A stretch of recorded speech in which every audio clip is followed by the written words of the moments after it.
Last time जो है वो हम पढ़ रहे थे कंकरेंसी को। कंकरेंसी में हमने ये पढ़ा था कि वैसे जो जावास्क्रिप्ट है वो सिंक्रोनस है। सिंक्रोनस मीन के वो एक वक्त में एक ही काम कर सकती है। अगर हमने उससे एक वक्त में एक से ज्यादा काम करवाना है तो उसके लिए हमें इसे एसिंक्रोनस बनाना पड़ेगा। और इस एसिंक्रोनस बनाने को हम कहते हैं कि हमने ये कंकरेंसी अडॉप्ट की है। अच्छा जी, अब जो कंकरेंसी है उसमें फिर कुछ इश्यूज आ जाते हैं। इशू ये आता है कि हमें कई दफ़ा चीज़ों को चेन करना होता है। चेन मीन के लिंक करना होता है कि जब तक इस चीज़ का रिस्पॉन्स ना आए तब तक दूसरा काम जो है वो ना किया जाए। तो वो कंकरेंसी को जब इम्प्लीमेंट करने जाते हैं तो उसमें ये इशू आ जाता है कि एक वक्त में चूंकि मल्टीपल टास्क परफॉर्म हो रहे होते हैं, तो किसी का टाइम पहले होता है, किसी का बाद में ख़त्म हो रहा होता है। तो कई दफ़ा इस तरह होता है कि हमें जिसका टाइम बाद में ख़त्म होना है उसका रिस्पॉन्स चाहिए होता है उस काम को करने के लिए कि जिसका टाइम पहले ख़त्म होना है। तो हमें क्या करना पड़ता है, तब तक वेट करना पड़ेगा जब तक कि पहला काम जो है वो खत्म ना हो जाए, क्योंकि उसका जवाब हमें चाहिए, उसका रिस्पॉन्स चाहिए। जब तक उसका रिस्पॉन्स नहीं आएगा हम अगला काम नहीं कर सकते हैं। तो इस चीज को हैंडल करने के लिए हमारे पास तीन तरह के ऑप्शंस आते हैं। पहला ऑप्शन होता है कॉल बैक, दूसरा होता है प्रॉमिस, तीसरा होता है एसिंक अवेट। तो ये तीन हम इंशाल्लाह आज पढ़ने की कोशिश करेंगे। लास्ट टाइम हमने इसके हवाले से कुछ चीजें देखी थी, तो पहले जरा उन्हें रिवाइज कर लेते हैं ताकि उसी से आगे हम लेके चलें।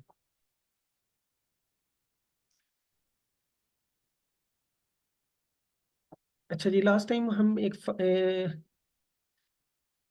चीज पे लैग कर रहे थे।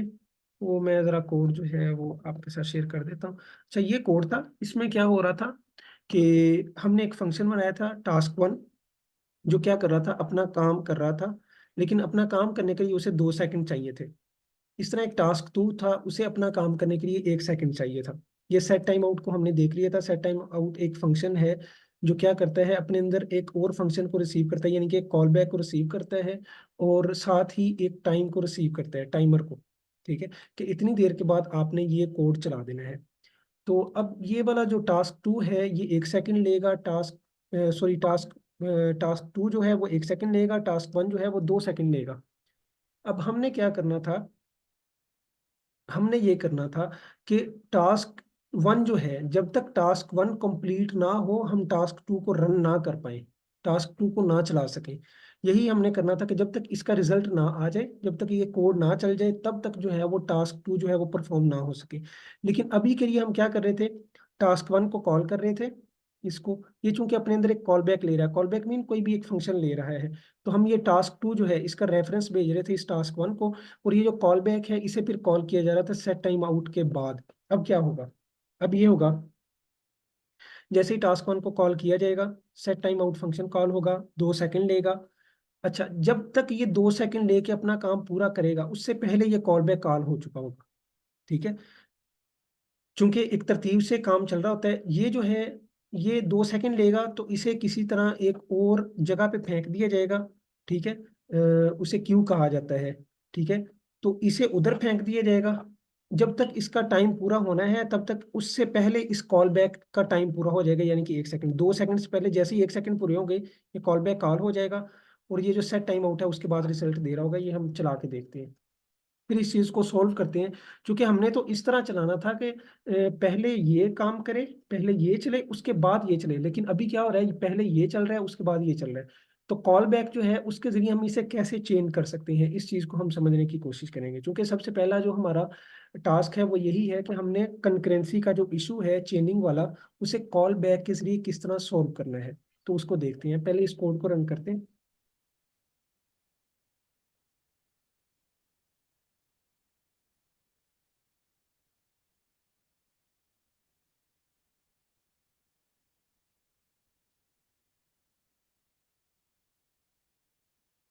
ये देखिए, पहले सेकंड टास्क चल गया है, फिर बाद में फर्स्ट टास्क चला है। तो अब उसके लिए क्या करेंगे, मैं सिंपली क्या करूंगा, इस कॉल बैक को उठा के इस सेट टाइम आउट के अंदर रख दूंगा। ठीक है, यानी कि ये जो टास्क टू है इसको उठा के मैं कहाँ पे रख रहा हूँ, इसको उठा के मैं रख रहा हूँ सेट टाइम आउट के अंदर। अब क्या होगा, सेट टाइम आउट चलेगा, 2 सेकंड वेट करेगा, 2 सेकंड वेट करने के बाद ये लाइन चलेगी। जैसे ही लाइन, ये लाइन चलेगी उसके बाद जो है वो ये कॉल बैक को कॉल करेगा।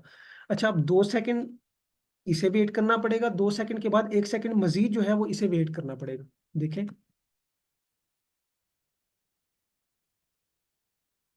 तो ये देखिए, फर्स्ट टास्क, सेकंड टास्क। तो हमने क्या किया है, हमने डिफरेंट टास्क को चेन कर लिया है। चेन मीन कि जब तक एक काम पूरा ना हो जाए तब तक जो है वो दूसरा काम पूरा ना हो। ठीक है। तो ये बेसिकली हम कॉल बैक को किस तरह यूज कर सकते हैं कंकरेंसी के अंदर, हमने इसे समझ लिया है। अच्छा, हमने पिछली दफा इसका एक प्रोजेक्ट भी देख लिया था, तो उम्मीद है कि ये कॉल बैक का आपको कॉन्सेप्ट क्लियर हो गया होगा। इसे ना, इस सारी चीज को, यानी कि ये जो कॉल बैक है, इसी तरह प्रोमिस है, एसिंक अवेट है, इस चीज को हम एक और नई एग्जांपल के जरिए लेके चलते हैं, जो कि थोड़ी सी इजी मुझे लगी, तो मैंने सोचा कि उसे हम आगे लेके चलते हैं। पहले मैं आपको एग्जांपल का थोड़ा सा सिनेरियो समझा देता हूँ।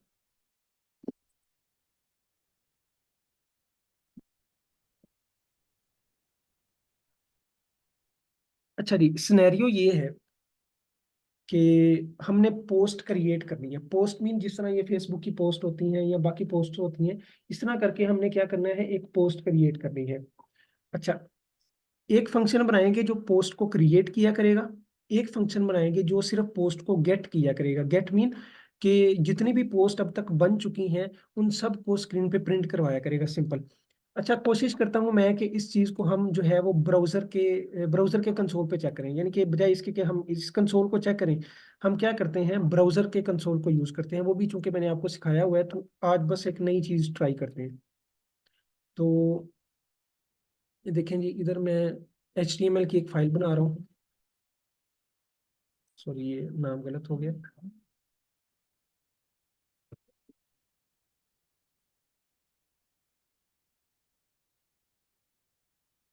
चलिए, इसके साथ मैं अपने लिंक कर देता हूँ। नहीं, इधर आएगा स्क्रिप्ट टैग, आएगी स्क्रिप्ट टैग। चलिए, इधर आएगा स्क्रिप्ट टैग। स्क्रिप्ट टैग के अंदर हम क्या करेंगे,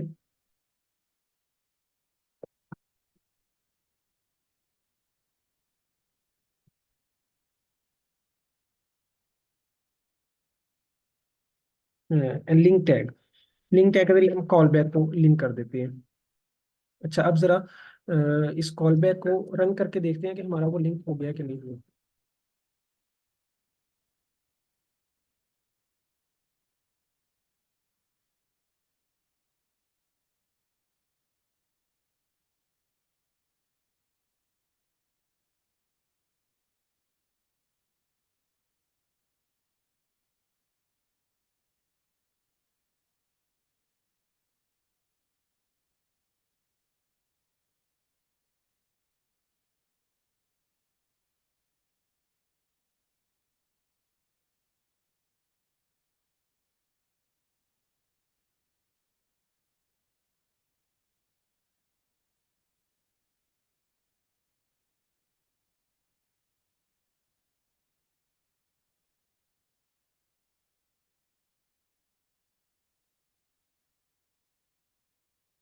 तो ये आपको याद आ रहा है, हम ये लिंक टैग यूज करते थे या स्क्रिप्ट टैग यूज करते थे? मैं भूल रहा हूँ इधर।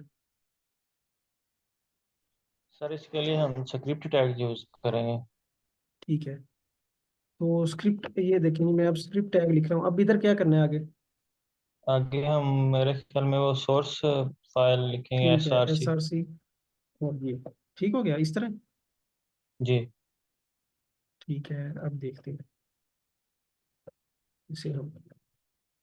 जी, ठीक हो गया। ठीक है जी, शुक्रिया। अच्छा जी, अब हम क्या कर रहे हैं, ये देखिए, अब इधर हम आउटपुट देख रहे हैं, ये हमारी आउटपुट आ रही है। अब मैं उधर कोड लिखने जा रहा हूँ, हमारी जो एक्चुअल जावास्क्रिप्ट की फाइल है। इसके अंदर सबसे पहले मैंने आपको सिनेरियो बताया कि हम एक फंक्शन बनाते हैं, वो फंक्शन क्या करेगा, पोस्ट को क्रिएट करेगा। एक फंक्शन बनाते हैं जो क्या करेगा, पोस्ट को गेट करेगा, और फिर बार बार उनको कॉल करके देखते हैं। पहले मैं फंक्शन बनाने जा रहा हूँ, क्रिएट पोस्ट। क्रिएट पोस्ट, ये अपने अंदर एक पोस्ट लेगा। अच्छा, पोस्ट के अंदर क्या चीज होगी, पहले मैं ये थोड़ा सा क्लियर कर दूं। पोस्ट पोस्ट एक एरे है, पोस्ट इज इक्वल टू। अच्छा जी, इसके अंदर आएंगे ऑब्जेक्ट्स। ऑब्जेक्ट्स के अंदर सबसे पहले टाइटल आ जाएगा पोस्ट का, post 1। अच्छा, उसके बाद आएगा डाटा। डाटा के अंदर दिस इज post 1। ये सिंपल बस मैंने एक रैंडम एग्जांपल के लिए एक डाटा उठाया हुआ है, और कुछ भी नहीं है, यानी कि हम सिर्फ एग्जांपल ले रहे हैं। चलिए, अब इसी चीज को हम नीचे कॉपी कर लेते हैं।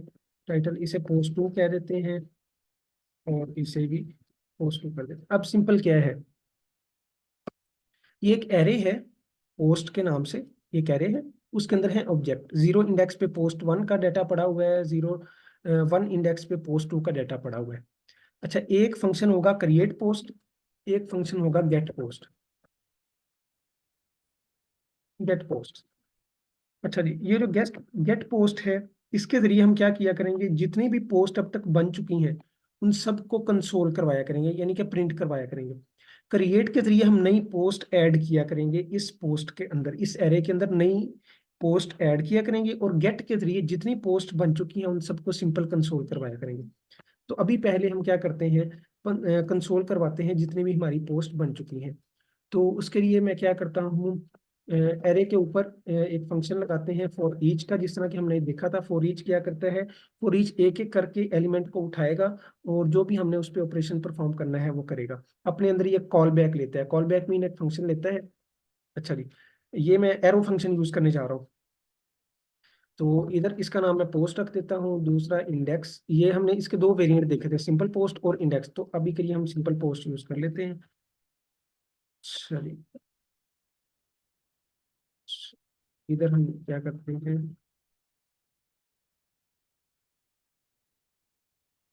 अच्छा, जो भी हमारी पोस्ट है हम क्या करेंगे, सबसे पहले बैक टिक ले लेते हैं। बैक टिक लेने के बाद इधर पहले उसका टाइटल शो करवाते हैं, और फिर शो करवाते हैं कि उसका डाटा क्या है।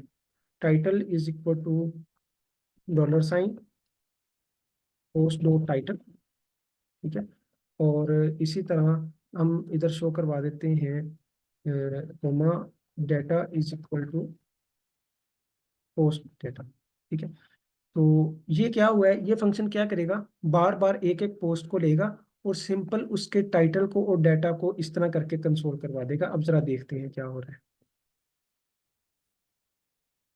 अच्छा, अभी तक चूंकि हमने इस फंक्शन को कॉल नहीं किया है, तो कुछ भी प्रिंट नहीं हुआ है। तो हम क्या करते हैं, इस फंक्शन को कॉल कर लेते हैं।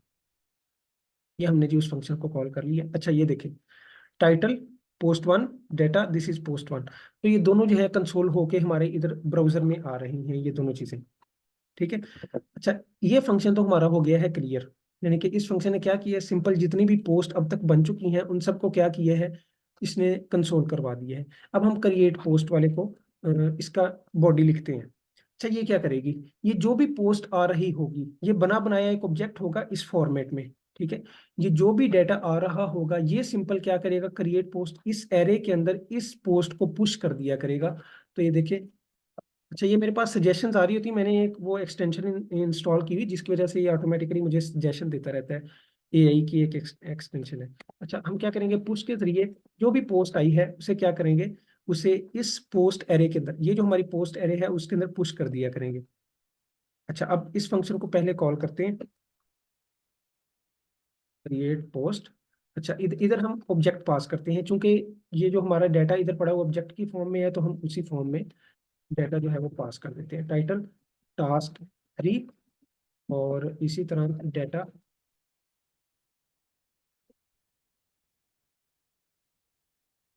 दिस इज टास्क 3, ठीक है जी। तो ये, अब हम क्या कर रहे हैं, सबसे पहले क्रिएट पोस्ट को कॉल कर रहे हैं, तो उसे हम एक और नया टास्क दे रहे हैं, और गेट पोस्ट के जरिए उन सबको गेट करें। अब जरा इसे देखते हैं, जरा ये देखें, अभी अनडिफाइन आ रहा है, अनडिफाइन क्यों आ रहा है,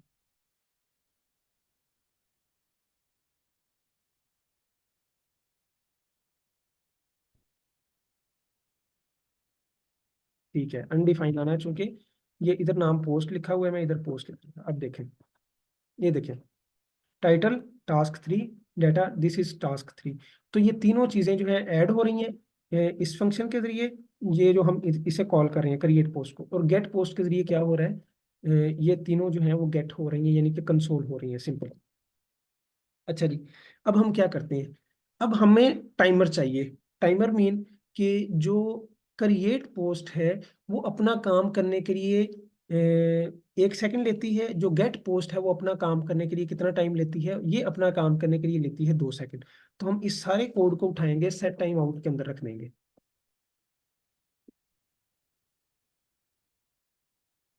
से दे देते हैं 2 सेकंड, और मैं इसकी बॉडी के अंदर क्या करता हूँ, ये सारा कोड उठा के मैंने इधर रख दिया, यानी कि 2 सेकंड के बाद इसने क्या करना है, सारी पोस्ट को गेट करना है। सॉरी, इसको हम 1 सेकंड कर देते हैं, क्योंकि गेट होने में कम टाइम लगता है, क्रिएट होने में ज्यादा टाइम लगेगा। और इसे हम कॉल करते हैं 2 सेकंड का टाइम देने के बाद।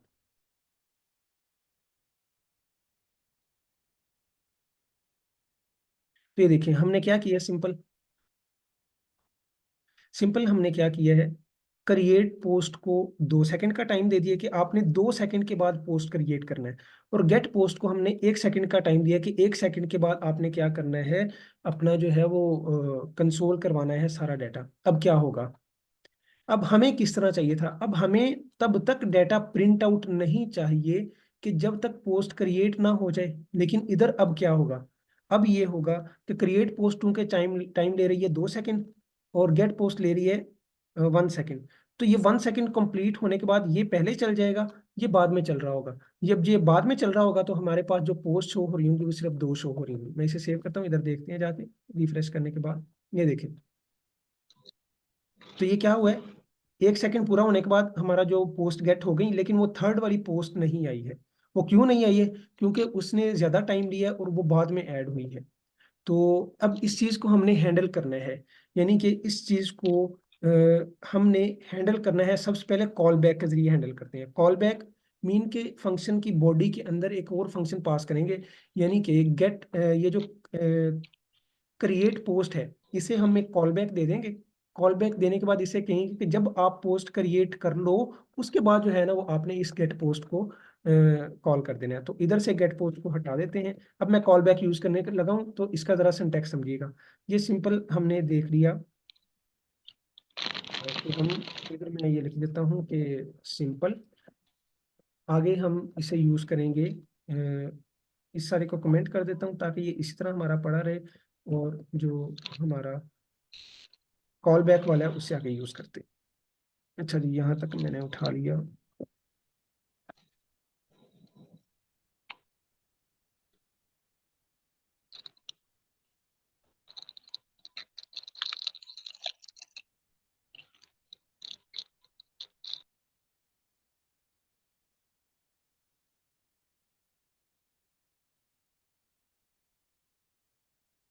अच्छा जी, अब हमने क्या करना है, अब सिंपल मैं क्या करूंगा, इस क्रिएट पोस्ट को एक कॉल बैक भी दूंगा, यानी कि जहाँ पे पोस्ट ले रहा है वहां पे एक कॉल बैक भी ले लेगा, कॉल बैक फंक्शन भी ले लेगा। और जब ये पोस्ट को पुश कर चुका होगा, यानी कि कॉल कर चुका होगा, तब क्या करेंगे, हम इस कॉल बैक को कॉल कर लेंगे सिंपल। अच्छा जी, अब जहां पे मैं इस फंक्शन को कॉल कर रहा हूँ, तो जाहिर है कि मुझे जब ये कॉल बैक रिसीव कर रहा है तो इसे पास भी करना पड़ेगा। तो इधर आके मैं क्या करता हूँ, जहां पे पहले पैरामीटर में उसे एक ऑब्जेक्ट पास कर रहा हूँ पोस्ट का, वहीं पे दूसरे पैरामीटर में मैं क्या करूंगा, कॉल बैक मीन इस फंक्शन का रेफरेंस पास कर दूंगा, जिसको हमने एज ए कॉल बैक भेजना है। सिर्फ रेफरेंस भेजना है, इसे कॉल नहीं करना, यानी कि इसके आगे ये ब्रैकेट्स नहीं लगानी है, बल्कि सिर्फ इस तरह इसका नाम लिखना है। इसका नाम लिखने से क्या होगा कि ये सेम इसी तरह इसका रेफरेंस उठ के इसके पास आ जाएगा कॉल बैक में, और इधर फिर हम इसको कॉल करेंगे। अब क्या होगा, अब जरा कोड को समझे। मैंने क्या किया, क्रिएट पोस्ट फंक्शन को कॉल किया, फर्स्ट पैरामीटर में उसे एक ऑब्जेक्ट दे दिया कि भाई ये टास्क लो, इसे क्रिएट कर दो। अ, उसके बाद, सॉरी, इधर टास्क नहीं, इधर पोस्ट आना है। अच्छा, उसके बाद दूसरे पैरामीटर में मैंने उसे एक कॉल बैक फंक्शन दे दिया, फंक्शन का एक रेफरेंस दे दिया, और इधर आके इसे रिसीव कर लिया। अब क्या होगा, 2 सेकंड के बाद पोस्ट क्रिएट हो जाएगी। पोस्ट क्रिएट होने के बाद हम उस फंक्शन को कॉल कर देंगे कॉल बैक में जो हमने पास किया, और हमने वो कौन सा फंक्शन पास किया है, वो किया है जी गेट पोस्ट का। अब क्या होगा, जैसे ही ये कॉल बैक कॉल होगा, तो इसके अंदर रेफरेंस पड़ा हुआ है इस फंक्शन का, तो ये गेट पोस्ट कॉल हो जाएगा। पहले पोस्ट क्रिएट होगी, पोस्ट क्रिएट होने के बाद फिर जो है ये फंक्शन कॉल होगा 1 सेकंड देने के बाद। अब जरा देखें किस तरह होता है।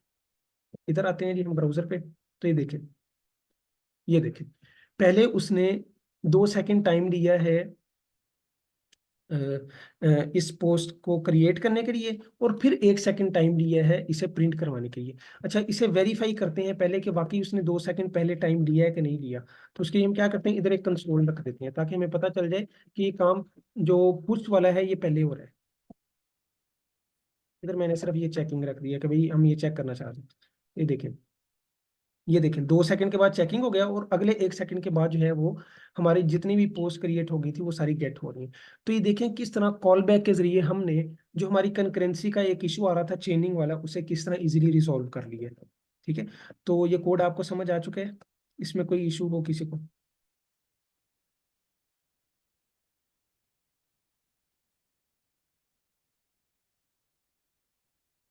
अच्छा, साथ साथ रिस्पॉन्स करते रहा करें ताकि मुझे पता चलता रहे कि किसी का कोई क्वेश्चन तो नहीं है। फिर अगले टॉपिक पे मूव करते हैं। नो सर, कोई क्वेश्चन नहीं है। ठीक है जी। अच्छा, ये हमारा था कॉल बैक वाला फंक्शन, या कॉल बैक वाला एक फंक्शनैलिटी के जिसके जरिए हम क्या करते हैं, कंकरेंसी को हैंडल करते हैं। अच्छा, कॉल बैक जो है ये थोड़ा सा पुराना मैकेनिज्म है इस चीज को हैंडल करने के लिए। अभी तो चूंकि हमने एक फंक्शन को लिंक किया है, अगर मल्टीपल आ जाएं, यानी कि एक कॉल बैक ने अगले का इंतजार करना है, उसने अगले का इंतजार करना है, इस तरह जब तक ये सारे इंतजार नहीं करेंगे एंड वाला कॉल नहीं हो। तो जब मल्टीपल चेनिंग आती है कॉल बैक के जरिए, तो उसमें कई दफा हमें चीजों को समझना जरा मुश्किल हो जाता है। और ये हमारी इस बुक के अंदर उन्होंने ये सारा इधर मेंशन किया हुआ है। उसे कॉल बैक हेल कहा जाता है। कॉल बैक हेल मीन कि बहुत ज्यादा प्रॉब्लम के अंदर प्रॉब्लम प्रॉब्लम इस तरह नेस्टेड जो है वो चीजें एक दूसरे के साथ लिंक होती जाती हैं, तो इसे कॉल बैक हेल कहा जाता है। तो इस तरह के केस में जो कॉल बैक फंक्शनैलिटी है ये ज्यादा एफिशिएंट नहीं होती है। इस चीज को रिजोल्व करने के लिए फिर जो नई जावास्क्रिप्ट का जो फीचर दिया गया उसे कहा जाता है प्रोमिसेस। ठीक है, अब प्रोमिसेस क्या होते हैं, तो इधर मैं क्या करता हूँ, एक नई फाइल बना लेता हूँ, फिर हम प्रोमिसेस को समझते हैं।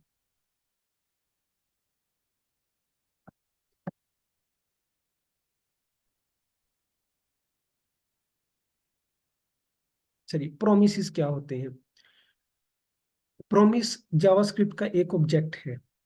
ऑब्जेक्ट हम जानते हैं क्या चीज होती है, कि जो पैरेंथेसिस के साथ स्टार्ट होता है, जिसके अंदर करली ब्रैकेट्स होती हैं। करली ब्रैकेट के अंदर हम जो है वो की वैल्यू पेयर की फॉर्म में डाटा देते हैं, जिस तरह अभी हमने ये पोस्ट का डाटा दिया था, पोस्ट वन, और उसका आगे डाटा दिया था। तो इसे कहा जाता है ऑब्जेक्ट। प्रोमिस जो है वो जावास्क्रिप्ट का एक बिल्ट इन ऑब्जेक्ट है। प्रोमिस जो है वो जावास्क्रिप्ट का एक बिल्ट इन ऑब्जेक्ट है, जो अपने अंदर एक कॉल बैक फंक्शन को रिसीव करता है। ठीक है, और कॉल बैक जो फंक्शन होता है इसका, वो अपने अंदर दो पैरामीटर लेता है, एक रिजोल्व का, एक रिजेक्ट का। अच्छा, अब ये क्या क्या चीजें हैं, इस चीज को समझने के लिए हम जो है वो इसकी जो ऑफिशियल डॉक्यूमेंटेशन है उस पर चलते हैं, ताकि उधर से हमें इजीली समझ आ जाए।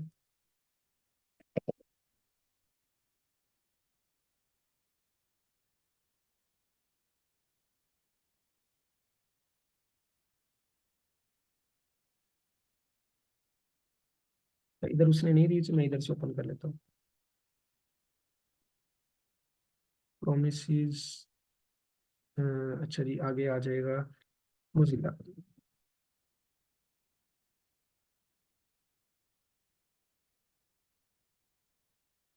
ये देखें जी, वो कह रहा है कि the promise object represents the eventual completion of an asynchronous operation and its resulting value. ये एक ऑब्जेक्ट है जो कि एसिंक्रोनस ऑपरेशन की कंप्लीशन के लिए हम यूज करते हैं। यानी कि ये चूंकि अभी हमने देखा है कि एसिंक्रोनसली हम काम कर रहे थे, एक वक्त में मल्टीपल टास्क को परफॉर्म करवा रहे थे, तो इस चीज को हैंडल करने के लिए हमें एक प्रोमिस का ऑब्जेक्ट मिलता है। अच्छा, प्रोमिस जो है अगर रियल लाइफ के अंदर हम उसकी एग्जांपल लें, ये जो हम रियल लाइफ में एक दूसरे के साथ प्रोमिस करते हैं, वो उसका रिजल्ट क्या हो सकता है, 3 तरह का हो सकता है। या तो प्रॉमिस फुलफिल होगा, यानी कि हम एक टाइम के बाद अपने प्रॉमिस को फुलफिल कर लेंगे, या फिर एक टाइम के बाद हम क्या करेंगे, प्रॉमिस को रिजेक्ट कर देंगे, फुलफिल नहीं हुआ होगा। अच्छा, जब तक फुलफिल या रिजेक्ट नहीं होगा तब तक उसकी क्या स्टेट होगी, वो पेंडिंग में जा रहा होगा। यानी कि अभी तक ना तो प्रॉमिस रिजॉल्व हुआ है, ना अभी तक प्रॉमिस रिजेक्ट हुआ है, बल्कि अभी तक वो कौन सी स्टेट में, पेंडिंग स्टेट में। तो ये 3 स्टेट हैं जो कि एक प्रॉमिस की हो सकती है। सेम यही केस जो है वो जावास्क्रिप्ट के अंदर है। यानी कि जावास्क्रिप्ट का ये जो ऑब्जेक्ट होगा प्रॉमिस का, इसके अंदर हम एसिंक्रोनस को फंक्शन को पास किया करेंगे जो कि टाइम ले रहा होगा, यानी कि जो भी चीज टाइम ले रही होगी हम वो इस प्रोमिस ऑब्जेक्ट को दे दिया करेंगे। अच्छा, अगर हमने इस प्रोमिस को रिजोल्व करवाना होगा तो हम उसे रिजोल्व करवा दिया करेंगे। अगर इस प्रोमिस को हमने रिजेक्ट करवाना होगा तो हम उसे रिजेक्ट करवा दिया करेंगे। अभी करिए सिर्फ ये तीन चीजें समझ लें कि प्रोमिस या तो पेंडिंग होगा, पेंडिंग मीन कि अभी ना उसको कोई फैसला नहीं हुआ है, वो ना फुलफिल हुआ है ना रिजेक्ट हुआ है। या तो उसकी क्या स्टेट हो सकती है, फुलफिल हो सकती है या फिर रिजेक्ट हो सकती है। ये देखें इधर उसने बड़ी अच्छी एग्जांपल दी हुई है। ये प्रॉमिस है, या तो फुलफिल होगा या रिजेक्ट होगा। अगर तो फुलफिल होगा तो हम इस ब्लॉक में जा रहे हैं, अगर रिजेक्ट होगा तो हम इस ब्लॉक में जा रहे हैं।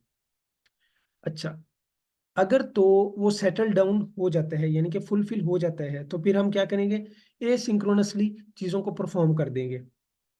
अच्छा, और अगर मजीद ये अपने अंदर एक और प्रॉमिस ले रहा है तो फिर ये कहाँ पे चला जाएगा, अगले प्रॉमिस को, और इसी तरह ये आगे चीजें चलती जाएंगी और एक दूसरे के साथ लिंक होती जाएंगी। अच्छा, अब ये तब तक आपको समझ नहीं आएगा ज्यादा डिटेल में जब तक कि हम इसका कोई ना कोई कोड नहीं कर लेते। तो ये जो हमने अभी एग्जांपल देखी थी कॉल बैक वाली, इसी को लेते हैं और प्रॉमिस के जरिए इस चीज को हम करते हैं।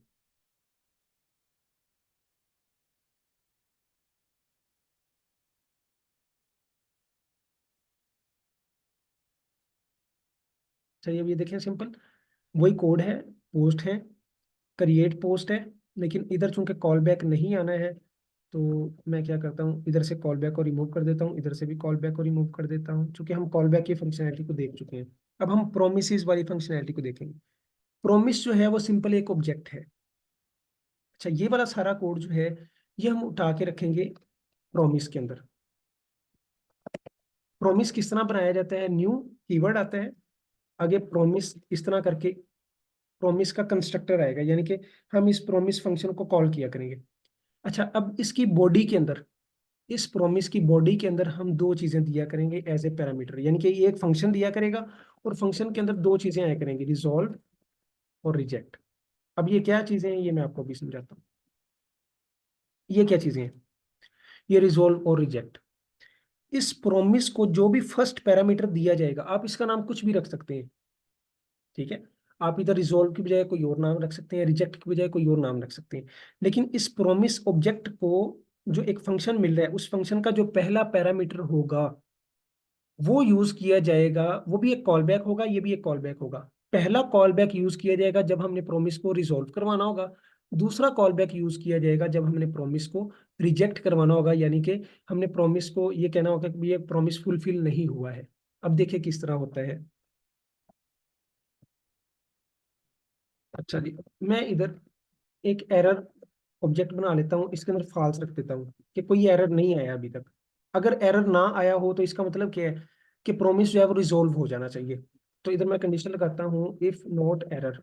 इफ नॉट एरर का मतलब ये होगा कि भाई कोई एरर नहीं आया है, ठीक है। चूंकि एरर नहीं आया है तो इसे ट्रू करने के लिए कि ये इफ की कंडीशन चल जाए, उसके लिए मैं क्या कर रहा हूँ, इसके साथ नोट लगा रहा हूँ, या कॉम्प्लिकेशंस को खत्म करने के लिए हम क्या करते हैं, एरर के साथ कंडीशन को हटा देते हैं।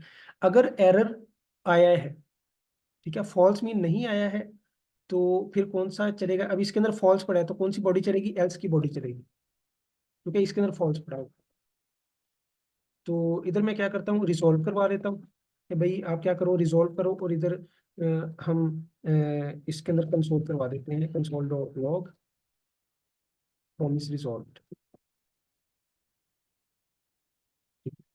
अच्छा, अगर एरर आ गया है तो फिर क्या करेंगे, हम रिजेक्ट करवा देंगे और इधर लिख देंगे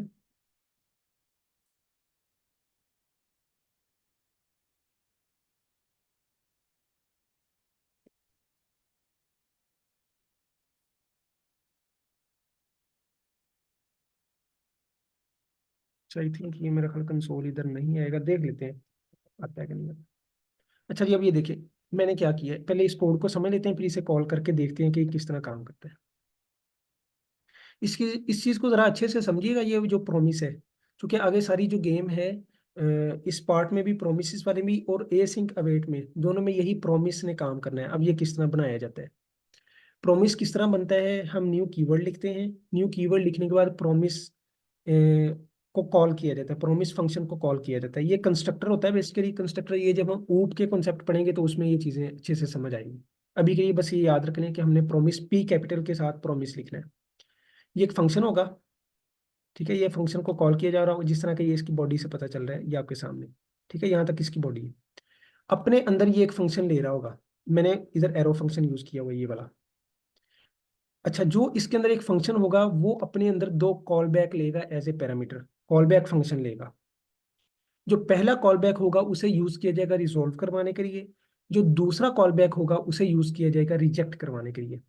अब अभी के लिए हमने सिर्फ समझने के लिए ये लिखा हुआ है कि एरर नहीं आया है। जब एरर नहीं आया होता तो इसका मतलब क्या है कि हमारा प्रॉमिस क्या हो रहा है, रिजोल्व हो रहा है। और अगर एरर आया होगा तो हमारा प्रॉमिस क्या हो रहा है, रिजेक्ट हो रहा है। अब इस चीज को जरा हम रन करके देखते हैं, क्रिएट पोस्ट। अच्छा, अब इसे हमें रिटर्न भी करवाना पड़ेगा। यानी कि ये जो प्रॉमिस है, जाहिर है कि इसे जब तक रिटर्न नहीं करवाएंगे, तो जब इस फंक्शन को कॉल करेंगे तो हमें ये प्रॉमिस कैसे वापस देगा। प्रॉमिस तभी वापस मिलेगा ना कि जब हम रिटर्न करवा रहे होंगे। अब जरा इसे कॉल करके देखते हैं। अब चूंकि ये कॉल बैक नहीं ले रहा है तो हम इसे इधर ऐसे ही कर दें। अच्छा जी, अब ये क्या हो रहा है, क्रिएट पोस्ट को कॉल किया जा रहा है इसको, और इसे एक पोस्ट दी जा रही है। पोस्ट देने के बाद हम क्या कर रहे हैं, कुछ भी नहीं कर रहे। सिंपल चले कर लेते हैं, पुश करवा देते हैं इस एरे के अंदर, post dot post dot push. और ये हमने क्या कर दिया, उसे पुश करवा दी। पुश करवाने के बाद हम सिंपल चेक करवा रहे हैं कि हमारा जो प्रॉमिस है वो रिजोल्व हुआ है कि रिजेक्ट हुआ है। तो अभी के लिए हमारा प्रॉमिस जो है वो रिजोल्व होगा, क्योंकि एरर के अंदर फॉल्स पड़ा हुआ है और ये एल्स की बॉडी चलेगी। जब एल्स की बॉडी चलेगी तो उसके अंदर हमने किस कॉल बैक को कॉल किया हुआ है, पहले को। पहले में क्या चीज़ है, रिजोल्व है। तो इसलिए ये प्रॉमिस हमेशा रिजोल्व होगा, रिजेक्ट नहीं होगा, फुलफिल होगा। अगर ये वाली बॉडी चलेगी तो क्या होगा, ये प्रॉमिस रिजेक्ट होगा। अब जरा देखते हैं कि हमारे कंसोल पे क्या चीज़ आती है।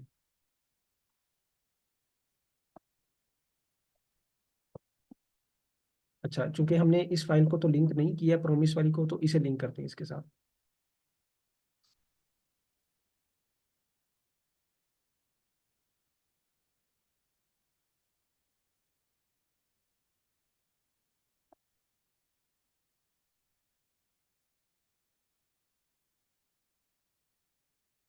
इधर हम कंसोल करवाते हैं।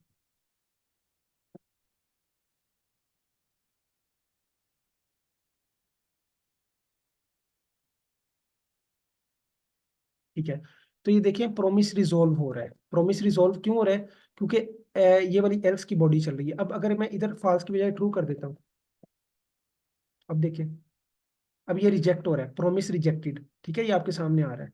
तो इस तरह करके हमने जो भी कंडीशन लगानी होगी, जिसकी बेस पे हमने फुलफिल करवाना होगा प्रॉमिस, तो हम इधर वो कंडीशन लगा दिया करेंगे। अगर हमने रिजेक्ट करवाना होगा तो हम उसकी बेस पे कोई ना कोई कंडीशन लगा दिया करेंगे।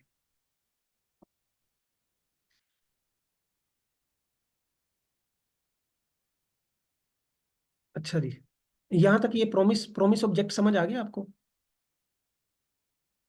कि प्रॉमिस ऑब्जेक्ट किस तरह काम करते हैं, उसके अंदर क्या क्या चीजें वो रिसीव करते हैं, उसकी बॉडी के अंदर क्या चीजें आती हैं, और हमने उसे रिजोल्व और रिजेक्ट कैसे करवाना है। अगर ये आपको समझ आ चुका है तो फिर जो है ना, हम इसे कंकरेंसी के अंदर किस तरह यूज करेंगे इस चीज को देखते हैं। ये समझ आ गया, इसमें कोई कंसेप्ट तो नहीं लैग कर रहा आपका।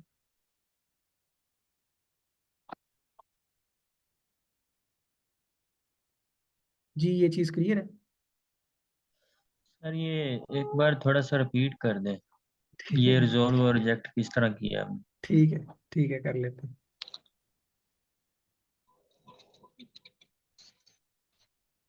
जी सर, दरमियान में आपकी आवाज काफी कट रही थी। अच्छा, चलिए ठीक है। अच्छा, प्रोमिस जो है ये सिंपल एक ऑब्जेक्ट है। हम इसे किस तरह बनाते हैं, न्यू कीवर्ड साथ आगे हम एक प्रॉमिस कंस्ट्रक्टर को कॉल करते हैं। कंस्ट्रक्टर मीन एक फंक्शन होता है जिसे कॉल किया जाता है। फंक्शन को कॉल किस तरह किया जाता है कि उसके आगे ब्रैकेट्स लगाई जाती हैं, पैरेंथेसिस लगाई जाती हैं, और ये हम लगा रहे हैं। ठीक है। अच्छा, ये जो प्रॉमिस है अपने अंदर अपनी बॉडी में ये एक कॉल बैक फंक्शन लेते हैं। अच्छा, इसके अंदर जो कॉल बैक फंक्शन पास किया जाता है वो भी अपने अंदर दो पैरामीटर लेता है, और वो दोनों पैरामीटर क्या होते हैं, दोनों कॉल बैक होते हैं। जो पहला कॉल बैक होगा वो हम रिजोल्व करवाने के लिए यूज किया करेंगे, जो दूसरा होगा उसे हम रिजेक्ट करवाने के लिए यूज किया करेंगे। यानी कि इस प्रॉमिस को रिजेक्ट करवाने के लिए दूसरा कॉल बैक यूज किया जाएगा, और रिजोल्व करवाने के लिए पहला कॉल बैक यूज किया जाएगा। अब इधर हम क्या करवाना चाह रहे हैं, हमने एक कंडीशन लगाई है, उस कंडीशन की बेस पे हम या तो रिजेक्ट करवाएंगे या रिजोल्व करवाएंगे। अब अगर एरर आ जाए तो इसका मतलब ये है कि हम प्रॉमिस को रिजेक्ट करवा रहे हैं। अगर एरर ना आए तो इसका मतलब ये है कि हम प्रॉमिस को रिजोल्व करवा रहे हैं। अब जब भी इस फंक्शन को कॉल किया जाएगा तो क्या होगा, जब हम वो इधर आया करेगा, इधर आके जब वो देखेगा कि इन दोनों में से या तो रिजोल्व हो रहा होगा या रिजेक्ट हो रहा होगा, तो वो देखेगा कि कंडीशन ये वाली ट्रू हो रही है रिजेक्ट वाली, तो अब वो क्या करेगा, इस रिजेक्ट कॉल बैक को कॉल कर लिया करेगा, और इससे क्या होगा, हमें ये पता चल जाएगा कि हमारा प्रॉमिस जो है वो रिजोल्व नहीं हुआ है बल्कि रिजेक्ट हो गया। अगर इधर कंडीशन इस तरह की होगी कि हमने उसे रिजोल्व करवाना होगा, तो फिर हम क्या किया करेंगे, रिजोल्व वाले फंक्शन को कॉल करवा दिया करेंगे और इस बॉडी को चलवा दिया करेंगे, जिससे क्या होगा, हमें जब इस फंक्शन को कॉल किया जाएगा तो पता चल जाएगा कि प्रॉमिस रिजोल्व हुआ है या रिजेक्ट हुआ है। ठीक है, ये चीज समझ आई है? अगर अभी भी नहीं आई तो हम जी बुक वाली सर। एग्जांपल को देख लेते हैं। सर आगे सुना। ठीक है। अच्छा, अब जो हम एग्जांपल को लेके चल रहे थे, यानी कि ये सेट टाइम आउट वाली, उसे इस प्रोमिस के जरिए यूज करते हैं।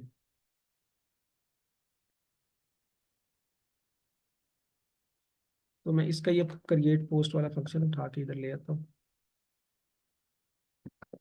चलिए देखें, अब ये जो सेट टाइम आउट है, इसे मैंने 2 सेकंड के बाद रन करवाना है। ठीक है, यानी कि जो डाटा है वो मैंने पुश करवाना है 2 सेकंड के बाद, और इसे हम रख देते हैं एक प्रॉमिस के अंदर, रिटर्न न्यू प्रॉमिस। अपने अंदर ये कॉल बैक लेगा, रिजॉल्व और रिजेक्ट। ये मैंने नाम चेंज किए हैं ताकि आपको पता चल जाए कि हम कोई भी नाम रख सकते हैं। चलिए देखें, अब क्या हो रहा है, 2 सेकंड के बाद ये चलेगा। अब अगर तो कोई एरर ना आया हो तो हमने क्या कर दिया कि रिजोल्व हो गया, यानी कि हमारा ये जो प्रॉमिस है ये रिजोल्व हो गया। तो सेम वही करते हैं, हम इधर एक वो वेरिएबल ले लेते हैं एरर वाला, const error is equal to false, के एरर नहीं आया, हमने इट मीन्स के रिजोल्व करवाना है। और ये देखेंगे, अब एरर चूंकि नहीं आया होगा तो ये क्या हो जाएगा, रिजोल्व हो जाएगा। अब जब भी मैं इस फंक्शन को कॉल करूंगा तो ये क्या करेगा, 2 सेकंड के बाद पोस्ट को क्रिएट कर दिया करेगा, और पोस्ट क्रिएट करने के बाद क्या कर दिया करेगा, रिजोल्व कर दिया करेगा। ठीक है।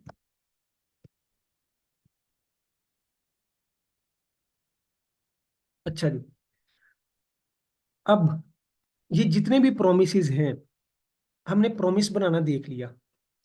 अब प्रोमिस को कंकरेंसी के अंदर यूज किस तरह करना है, इस चीज को अब देखते हैं हम, कि प्रोमिसेस को कंकरेंसी में यूज किस तरह करते हैं। अभी असल हमारी बहस तो यही है कि हमने कंकरेंसी के इश्यूज को रिजोल्व करना है। तो सबसे पहला हमने उसका मेथड देखा, कॉल बैक।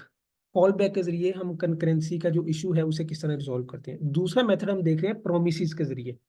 अब अभी तक हमने प्रोमिस को क्रिएट किया है, इसके जरिए कंकरेंसी को रिजोल्व नहीं किया है। तो कंकरेंसी को रिजोल्व करने के लिए ये प्रोमिस जो है, जब इस फंक्शन को कॉल किया जाएगा तो या तो ये रिजोल्व होगा या ये रिजेक्ट होगा।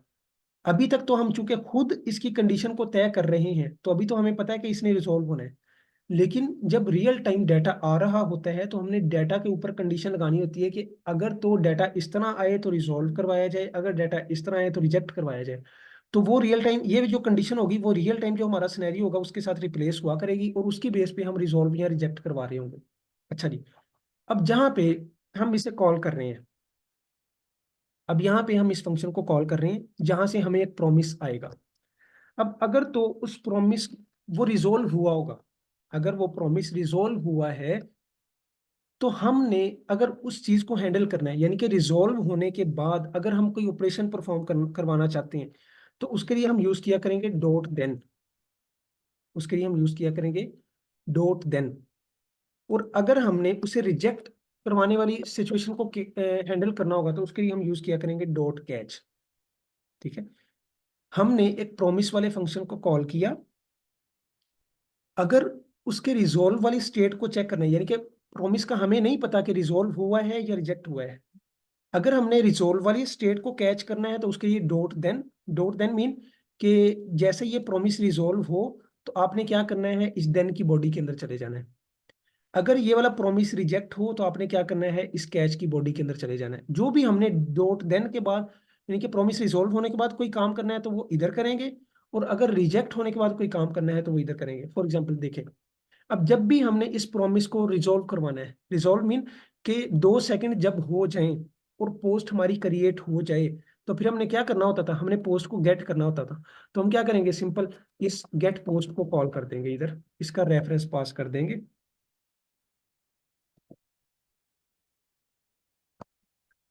इस तरह।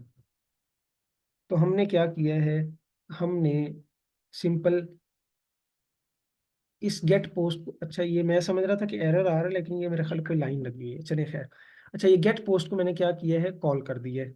अब पता नहीं ये कॉल होना है या रेफरेंस है, पहले एक दफा रेफरेंस दे के देखते हैं अगर इस तरह। अच्छा, अब अभी तक चूंकि हमने रिजोल्व वाले को गेट नहीं किया है, तो ये जो कैच है अगर रिजेक्ट होता है तो फिर ये कैच वाली बॉडी चलेगी, देन वाली नहीं चलेगी। तो उसे भी रिजोल्व कर लेते हैं, एरर। ये सिंपल मैंने एक एरो फंक्शन इसके अंदर यूज किया है कि जो भी एरर आए वो क्या कर दो, सिंपल कंसोल करवा दो। अगर डॉट देन यानी कि रिजोल्व हो रहा हो प्रॉमिस तो गेट पोस्ट को कॉल कर दो। 1 मिनट जी, कॉल आ रही है।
अच्छा जी, हमने ये बात की, क्रिएट पोस्ट एक फंक्शन है जो कि हमें एक प्रॉमिस को रिटर्न कर रहा है।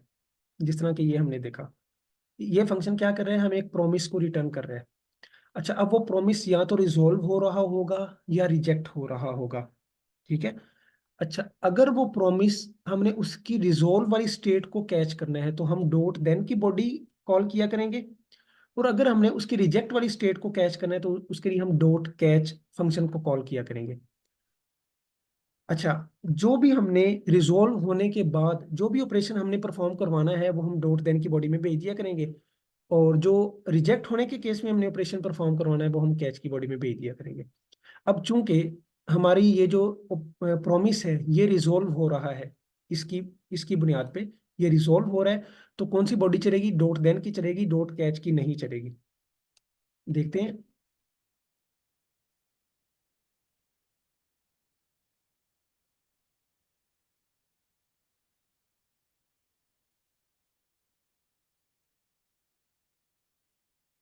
गेट पोस्ट, हाँ गेट पोस्ट है, ये देखें, post one, this is post one, post two, this is post two, लेकिन ये पोस्ट थ्री क्रिएट क्यों नहीं हुई है।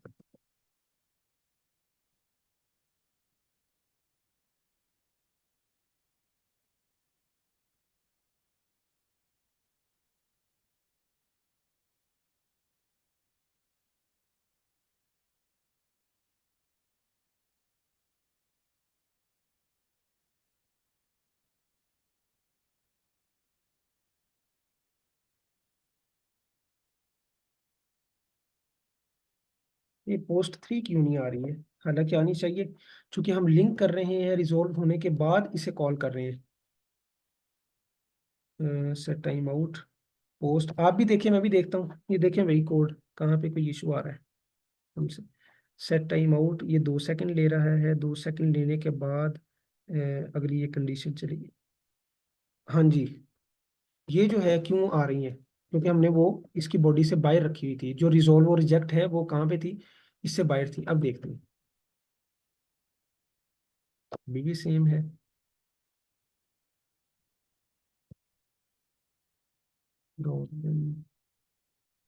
गेट पोस्ट, हाँ ठीक है, ये देखें, क्योंकि वो उसकी बॉडी से बाहर जा रहा था तो इस वजह से वो टाइम से पहले उसे रिजॉल्व करवा रहा था। अब हमने जब टाइम ये पूरा हो जाएगा उसके बाद रिजॉल्व या रिजेक्ट करवाना है। तो अब क्या होगा कि जब तक 2 सेकंड पूरे नहीं होंगे तब तक जो है ये वेट करेगा पोस्ट क्रिएट करने वाला। जैसे ही ये प्रॉमिस रिजॉल्व हो जाएगा फिर हम क्या करेंगे, गेट पोस्ट को कॉल कर रहे हैं। जैसे गेट पोस्ट कॉल होगा तो क्या होगा, 1 सेकंड लेने के बाद सारी पोस्ट जो है वो प्रिंट हो जाएंगी, और कैच वाले पोर्शन में वो नहीं जाएगा क्योंकि प्रॉमिस रिजॉल्व हो रहा है। अब प्रॉमिस को जरा रिजेक्ट करते हैं, इधर ट्रू पास करते हैं, और ये देखें, हाँ ये देखें, ये क्या हुआ है, प्रॉमिस जो है वो रिजेक्ट हो चुका है,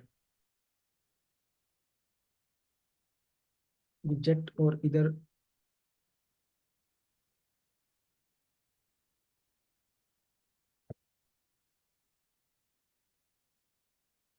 इधर हम प्रॉमिस रिजेक्टेड, ये एरर भेज देते हैं।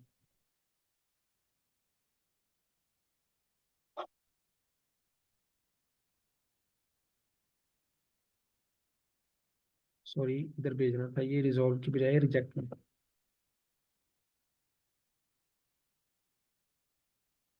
ये देखिए प्रॉमिस रिजेक्ट, ये अब ये वाला कैच कॉल हुआ है, ठीक है। इधर ये कंसोल डॉट लॉग में ये एरर हमारे पास आ रहा है, और ये एरर कौन सा है, जो भी हमने इधर रिजेक्ट में पास किया होगा ये क्या होगा, इसे पास हो जाएगा। और इस कंडीशन की बेस पे, यानी कि जो हमने इधर कंडीशन लगाई हुई, चूंकि ये कंडीशन में हम रिजेक्ट करवा रहे हैं, तो क्या होगा, ये डॉट कैच वाला फंक्शन कॉल हो जाएगा। अच्छा जी, अब अगर मैं समराइज करूं, इस चीज को समराइज करें, क्योंकि ये काफी कॉम्प्लेक्स चीजें हो गई हैं, तो मैं इसे जरा समराइज करता हूँ कि असल जो हमारी कहानी थी वो क्या थी। सबसे पहले हमने प्रोमिस को देखा, प्रोमिस क्या चीज है, उसकी हमने 3 स्टेट्स को देखा कि या तो प्रोमिस रिजॉल्व होता है, या प्रोमिस रिजेक्ट होता है, या अभी वो क्या होता है, पेंडिंग स्टेट में होता है, ठीक है। अच्छा जी, पेंडिंग स्टेट में कब होता है, तो पेंडिंग स्टेट को हम अभी देखेंगे कि वो कब प्रिंट करवाते हैं पेंडिंग स्टेट को। अच्छा, हमने फिर प्रोमिस को रिजॉल्व या रिजेक्ट इस चीज को हैंडल करने के लिए एक मैकेनिज्म देखा है, जिसे डॉट देन और डॉट कैच का मैकेनिज्म कहा जाता है। अगर हमने रिजॉल्व स्टेट को कैच करना है, यानी कि प्रॉमिस फुलफिल हो चुका है, फुलफिल होने के बाद हमने कोई ऑपरेशन परफॉर्म करवाना है, तो उसके लिए हम डॉट देन यूज किया करेंगे। यानी कि जिस फंक्शन के अंदर कोई प्रॉमिस है या जो भी प्रॉमिस है, उसके बाद अगर हम डॉट देन लगाया करेंगे तो वो इसका मतलब ये है कि प्रॉमिस रिजॉल्व हो रहा होगा। अगर डॉट कैच लगाएंगे तो उसका मतलब ये है कि प्रॉमिस जो है वो रिजेक्ट हो रहा होगा। इस चीज को जरा एक सिंपल, बिल्कुल एक सिंपल एग्जांपल ले लेते हैं। मैं एक प्रॉमिस कीवर्ड लेता हूँ, प्रॉमिस वेरिएबल बनाता हूँ, इसके अंदर एक प्रॉमिस सिंपल रख देता हूँ। ये अपने अंदर एक फंक्शन ले रहा है, रिजॉल्व, रिजॉल्व और रिजेक्ट। और इधर मैं क्या करता हूँ, सिंपल इसे रिजॉल्व कर देते हैं। ये देखेंगे, अब ये ऊपर वाले कोड को एक दफा भूल जाएं, एक दफा सिर्फ इस लाइन को समझें ये क्या कह रही है। सिंपल एक प्रॉमिस क्रिएट किया जा रहा है, उस प्रॉमिस के अंदर सिर्फ रिजॉल्व करवाया जा रहा है, यानी कि मैंने कोई कंडीशन नहीं लगाई, कुछ भी नहीं लगाया। अब अगर मैंने इस प्रॉमिस की रिजॉल्व स्टेट को हैंडल करना है तो उसके लिए मैं क्या करूंगा, जो भी हमारा प्रॉमिस है उसके बाद डॉट देन लगा दूंगा। डॉट देन लगाने से क्या होगा कि डॉट देन लगाने से हम इधर जो भी लिखते हैं, प्रॉमिस रिजॉल्व।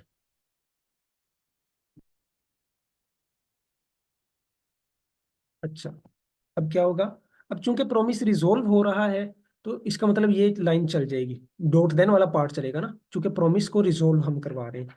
तो ऊपर वाले को मैं एक दफा कमेंट करके ना इस नीचे वाले को ही चला के दिखाता हूँ आपको, ताकि प्रॉमिस को डॉट देन और डॉट कैच के जरिए हैंडल करना हमें समझ आ जाए, फिर इसे हमारी जो रियल टाइम हम एग्जांपल लेके चल रहे हैं उसमें इंप्लीमेंट करके समझते हैं।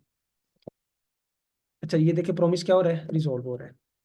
अब अगर इधर मैं डॉट कैच लगाऊं, डॉट कैच और एरर कंसोल डॉट एरर, अब चूंकि इधर कहीं पे रिजेक्ट नहीं हो रहा है तो ये कैच में कभी भी नहीं जाएगा, बल्कि हमेशा यही प्रिंट होता रहेगा। देखिए मैं इसे सेव करता हूँ, इधर आके देखते हैं, तो ये देखिए प्रॉमिस रिजॉल्व हो रहा है। अब अगर मैं इधर रिजेक्ट यानी कि ये वाला कॉल करूँ, ये वाला, अब कौन सा कॉल होगा, ये वाला, अभी अनडिफाइन आएगा क्योंकि इसके अंदर हमने कोई एरर नहीं भेजा है। तो इधर मैं एरर भेज देता हूँ, प्रॉमिस रिजेक्टेड।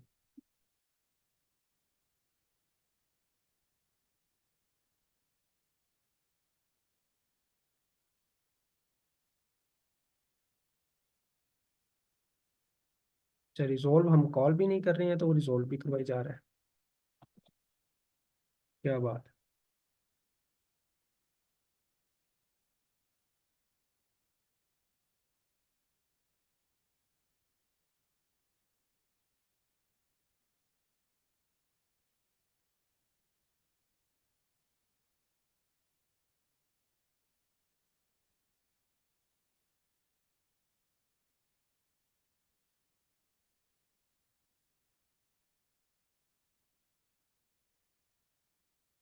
अच्छा ये प्रॉमिस रिजॉल्व क्यों करवा रहा है, हम तो उसे रिजॉल्व करवा ही नहीं रहे, ना उसे प्रिंट करवा रहे।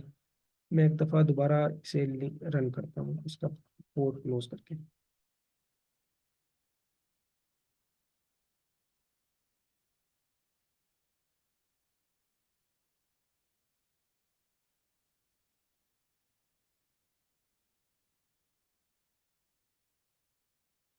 ये नहीं आना चाहिए प्रॉमिस रिजॉल्व।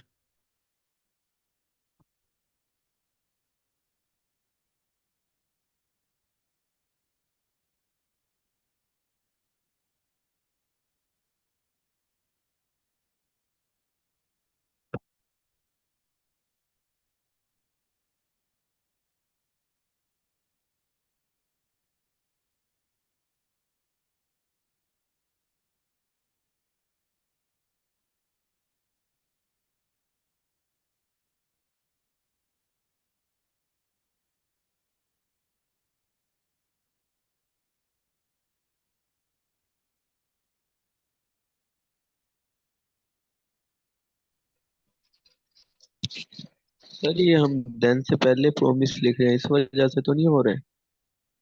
नहीं ये तो ये वाला है ना, कि जिसके अंदर प्रॉमिस पड़ा हुआ है, अगर तो प्रॉमिस रिजॉल्व हो रहा है तो डॉट देन कॉल हो जाए, अदरवाइज जो है वो कैच कॉल हो जाए। अब ये इसे देन को भी चलाया जा रहा है और रिजेक्ट को भी चलाया जा रहा है, ये नहीं ना समझ आ रही। हालांकि एक चीज उसे चलानी चाहिए थी एक वक्त में। अच्छा इसे जरा बुक से उन्होंने जो एग्जांपल दिए ना इससे समझते हैं, ये उम्मीद है कि हम इधर से अच्छा समझ लेंगे। वो मैं कहीं पे लैग कर रहा हूँ, ये कंसेप्ट थोड़े से कॉम्प्लिकेटेड है, तो मसला कर दें। अच्छा ये इस एग्जांपल को समझते हैं जो उन्होंने बुक में दी हुई है। इधर देखेंगे,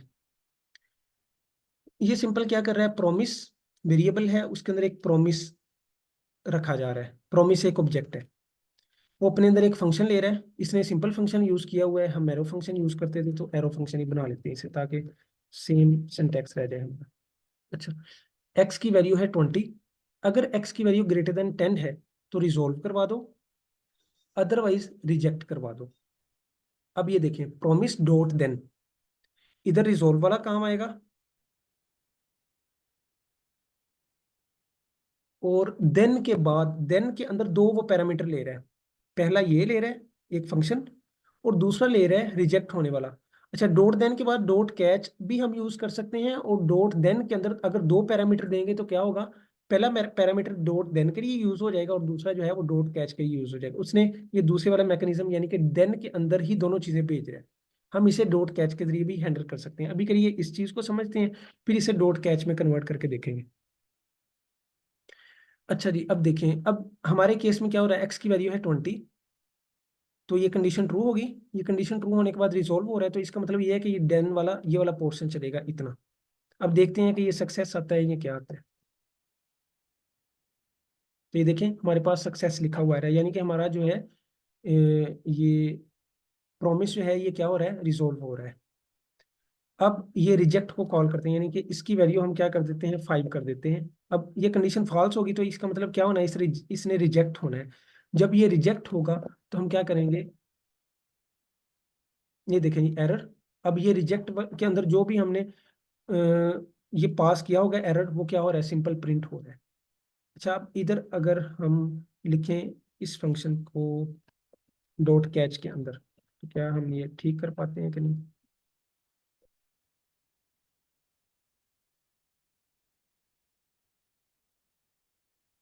हाँ ठीक है। ये देखें, या तो आप डॉट कैच यूज कर लें अगर आपने एरर को कैच करना है, या फिर देन के अंदर दूसरे पैरामीटर में ये कैच वाला फंक्शन पास कर दें। तो क्या होगा, अगर रिजोल्व हो रहा होगा तो पहला फंक्शन कॉल हो जाएगा, अगर रिजेक्ट हो रहा होगा तो दूसरा फंक्शन इनके कैच वाला कॉल हो जाएगा। अच्छा, इधर से इस ये जो हमारा कोड है ये आपको समझ आ चुके हैं। इधर से प्रॉमिस को रिजोल्व किस तरह करवाना है और रिजेक्ट किस तरह करवाना है, समझ आ रहा है ये, जी सर। या इसमें कोई कॉम्प्लिकेशन है तो बता दें, उसे अच्छे से समझ लेते हैं फिर आगे चलेंगे। एक और एग्जांपल के जरिए सर समझ लेते ठीक है,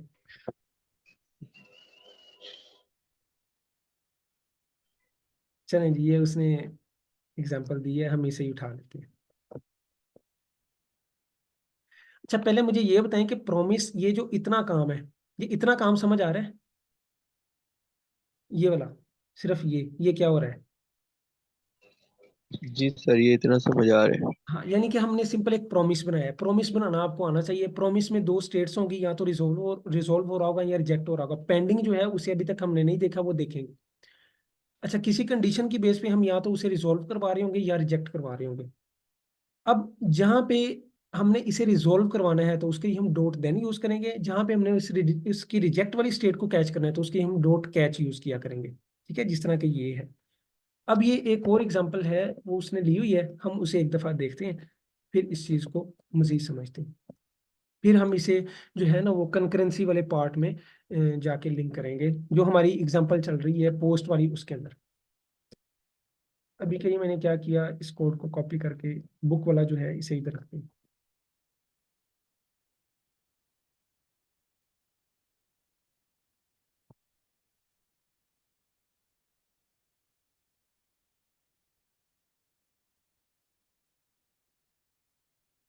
अच्छा जी, अब जरा आप देखिएगा कि असल में ये क्या हो रहा है।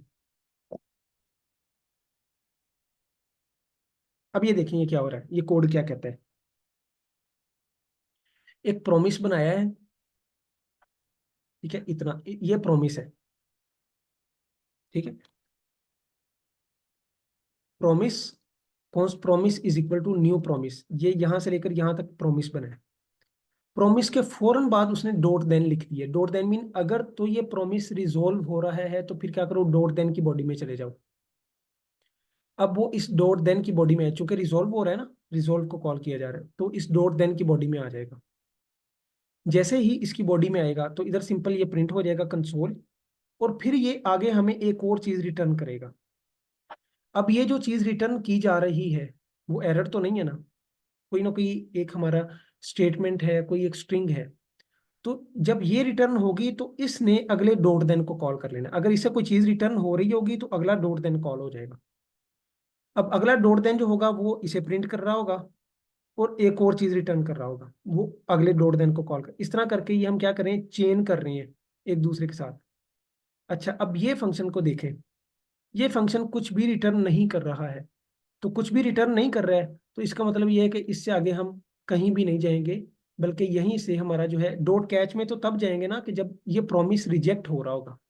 जब तक ये प्रॉमिस रिजेक्ट नहीं हो रहा होगा, डॉट कैच कॉल नहीं होगा, तब तक सिर्फ डॉट देन ने कॉल होना है। और इसके रिजोल्व होने पे पहले वाला डॉट देन कॉल होगा। ये डॉट देन जो एक चीज रिटर्न कर रहा है इसकी बेस पे अगला डॉट देन कॉल हो जाएगा, ये जो रिटर्न कर रहा है इसकी बेस पे अगला डॉट देन कॉल हो जाएगा। तो इस तरह करके हम ये क्या करें, चेन करते जा रहे हैं चीजों को। जब तक डाटा रिटर्न होता रहेगा तब तक अगले डॉट देन कॉल होता रहेगा। जैसे ही डाटा आना बंद हो जाएगा अगला डॉट देन कॉल नहीं होगा। अब जरा देखें। अच्छा, ये कोड समझ आ गया ये वाला? यस सर, ये कौन समझ आ रहा है? ठीक है। अब जरा देखें इस चीज को। ये देखें जी, सक्सेस सबसे पहले ये प्रिंट हुआ है। उसके बाद we can change promises, we can change promises, ये सारा कुछ प्रिंट हो रहा है यहां तक। रिजेक्ट नहीं, यानी कि ये कैच वाला पोर्शन में वो नहीं गया। अगर इधर मैं रिजोल्व कर देता हूँ रिजेक्ट, अगर मैं इधर रिजेक्ट कर देता हूँ, अब क्या होगा? सक्सेस की बजाय इधर रिजेक्टेड। अब क्या होगा? अब ये कोई भी डॉट देन नहीं चलेगा, बल्कि डायरेक्ट वो किधर जाएगा? डॉट कैच में चला जाएगा। ये देखिए, ठीक हो गया, रिजेक्टेड। यानी कि डॉट देन में तब जाएगा कि जब प्रोमिस रिजोल्व होगा, रिजेक्ट में तब जाएगा कि जब प्रोमिस रिजेक्ट हो रहा होगा। यानी कि सॉरी, कैच में तब जाएगा जब प्रोमिस रिजेक्ट हो रहा हो। अब चूंकि रिजेक्ट हो रहा है तो वो किधर चला गया? कैच में चला गया। अगर रिजोल्व होता तो उसने इस पहले डॉट देन में जाना था। अच्छा, अब इसके बाद फिर डॉट देन, अगर इसने कुछ ना कुछ रिटर्न किया तो ये अगले डॉट देन में जाएगा। अब मैं इधर से क्या करता हूँ, इस डॉट रिटर्न को हटा देता हूँ और देखता हूँ कि ये आगे जाता है कि नहीं, चेनिंग करता है कि नहीं। तो ये देखें, इसने कुछ भी चेन नहीं की है। ठीक है, तो इसने अगले को अनडिफाइन छोड़ दिया, चूंकि इसने कुछ भी रिटर्न नहीं किया है। तो ये क्या करेगा? जब तक डॉट देन आते रहेंगे वो सारे के सारे क्या होते रहेंगे? प्रिंट होते रहेंगे। ठीक है, तो ये आपके सामने है, ये सारे के सारे क्या हो रहे हैं? प्रिंट हो रहे हैं। जितने भी डॉट देन आ रहे हैं रिजोल्व होने पे सारे के सारे प्रिंट हो रहे होंगे, और रिजेक्ट होने पे डॉट कैच हमारा कॉल हो रहा हो। तो ये प्रोमिस को यूज करना आगे, कि प्रोमिस की अगर हमने रिजोल्व वाले स्टेट को कैच करना है डॉट देन वाले पोर्शन कॉल हो जाएंगे, और अगर रिजेक्ट वाले को करना है तो क्या होगा? डॉट कैच वाला पोर्शन कॉल हो जाएगा। ये चीज समझ आ गई है? जी। अच्छा, आज बड़ी मुश्किल से कह रहे हैं कि समझ आ रही जी सर। है। ऐसा ही है। जी। चलो कोई नहीं, आप इसे बुक से पढ़ेंगे ना काफी तो मजीद। कॉम्प्लिकेटेड थी। हाँ जी, हाँ जी, ये कंकरेंसी जो है ये सबसे मुश्किल टॉपिक है हमारा जावास्क्रिप्ट का। तो इसे बड़े हौसले के साथ और अच्छे तरीके से समझना पड़ता है। काफ़ी कॉम्प्लिकेशन है इसमें। अच्छा खैर, अब इस चीज़ को, प्रोमिस को हम क्या करते हैं, एक दफ़ा पहले ना बुक से ही जितनी भी चीज़ें उसने दी हुई हैं ना पहले इन्हें समझ लें, ताकि फिर हमारे जो उस एग्जाम्पल को लेकर चलते हैं।